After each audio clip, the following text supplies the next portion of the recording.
Hey guys, this is Jeremy again with Automated Lifestyles of Texas here in Katy, Texas. I'm going to give you another instructional video with regards to setting up a hardwired security system and utilizing a Alula hardwired takeover module to integrate with the Vivint security system. What we have here is the enclosure, 14 by 14 enclosure, recessed. It is a plastic enclosure that will mount here in the inside a wall or whatnot. This has a divider. This is a metal divider. And what you could do, you could put up to 4 of these modules. Each module is an 8-zone security hardwired module. So that would enable you having at least 32 zones with this particular setup with what we're fixing to show you. This snaps down. You can either use it as a little shelf or completely take it out if you would like. When we're doing this, this is 2 different modules. We have a total of, I think, 11 zones in this particular project. And how these open up is like this.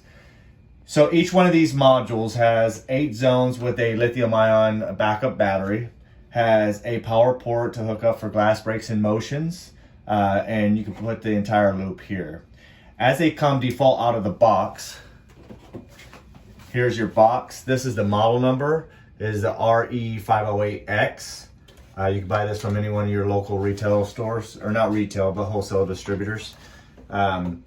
And we found this to be successful. It integrates well with Vivint and any other hardwire wireless via Z-Wave communicator. This is a dial that you need to set for depending on which security system that you're going to integrate with. With our particular one, you're going to use the 2 gig dial, which is 9. So you need to rotate it over to 2 gig. And here's the 2 gig unique identifier number that I will explain later on in the video. This 2 gig one uses the language to get and communicate with the Vivint system. Just for ease of use, I'm going to show you how to hook up one of these modules on this particular one. So you can actually pull out the battery backup here and just push this forward to snap this off. Now, if you have several modules, you might want to write which module this goes to, so just for reference later on. And what I'm going to do is remove these zones for you to show you how to hook these up when it comes time to doing so. Our power leads here, this comes from a 12-volt transformer. That's all it requires, just a 12-volt transformer that goes up onto a power plug up above in the attic. And so you'll hook up your power sources here. We just doubled up the conductors to give it more current. So you'll plug it up here. It comes with a transformer with this particular plug. So you have the option to utilize this plug here, and you could just snap it right up in here or just straight hardwire to the unit if you would like. We chose to hardwire it, as you see.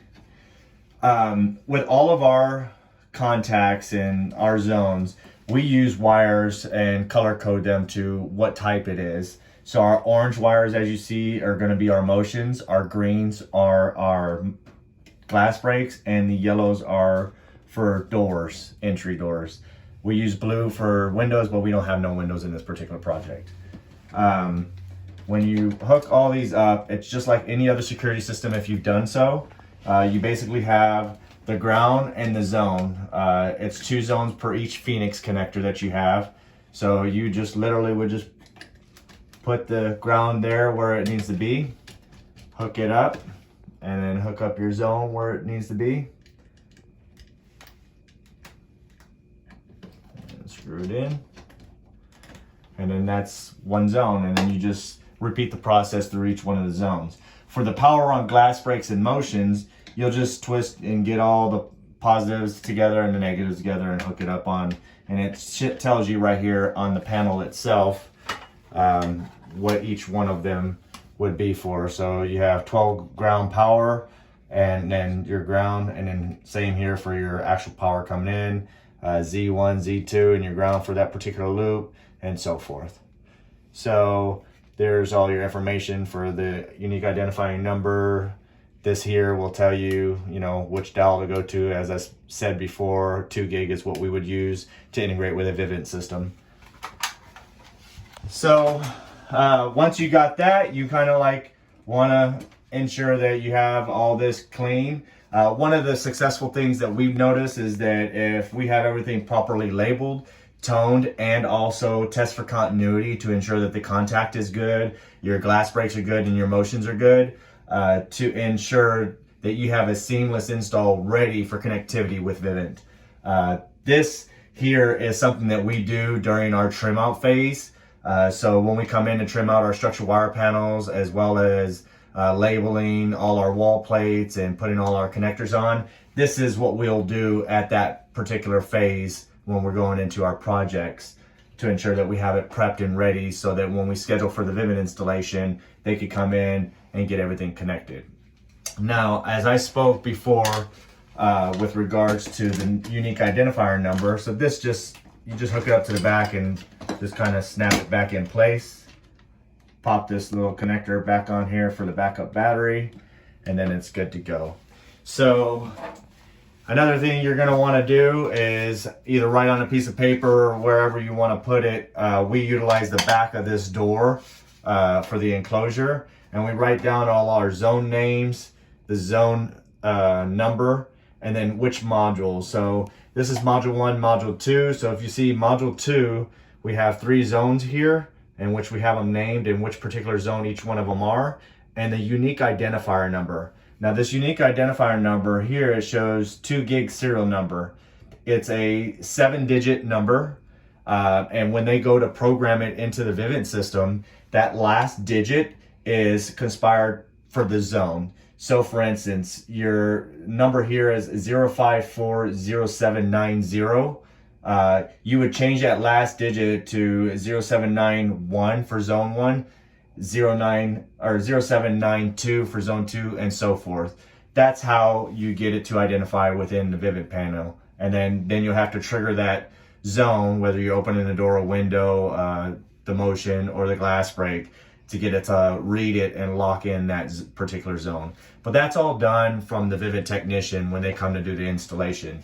All you need to know is you do all this installation, get it set up, and have this ready for them, and then you just give this over to the Vivint technician, and the Vivint technician should know from there forward what to do and how to get it integrated with Vivint. Once the Vivint technician is completed with his installation, you will then want to let them know to activate and enable the Control 4 integration feature if you're integrating with Control 4, and it's just take you about 3 or 5 minutes to get it integrated with Control 4, and then you have your Vivint system already ready for automation and fully installed. We found this process, we've been authorized Vivint Pros for almost close to a year. We figured out the do's and the don'ts, and for the Pro channel with regards to having it prepped and ready for your Vivint installation. We found that doing this is by far the most seamless, better process in doing so, because your Vivint technicians aren't going to come in and set all the wired stuff and test all those zones. If those zones do not work and the contacts don't work, they're just either going to put a wireless sensor in there or leave that zone out. So it's best, especially if it's new construction, just to go ahead and do this. This is, you create a kit for how many zones you have and how many of these modules you want to put in there. And it's a line item. It's a way for you to make money. You're already there doing the trim out anyway with the structural wire panels and doing all your wall plates and whatnot. This is just another portion of that phase. And plus it's another line item that you can make money. The most important part for us is it saves us a lot of time and money, because we know time costs us money when this is already done and completed, and then you have the Vivint technician come in, do their install, and it's almost seamless by the time they get it installed and integrated and their system set up with no other issues. When you're doing this, it just makes it a whole lot better. So what I would suggest, if you have any questions or anything, just feel free to reach out to us, or you can reach over to the professional team over there at Vivint, either Natalie Hoff or Chris Ivy. They'll be more than happy to help you out and get you information on what we used and the model numbers and things of that nature to set this particular kit up and everything. And if you have any questions with regards to what we did to make it any more easier, feel free to reach out to us. Thanks, you guys, and we'll see you on the next video.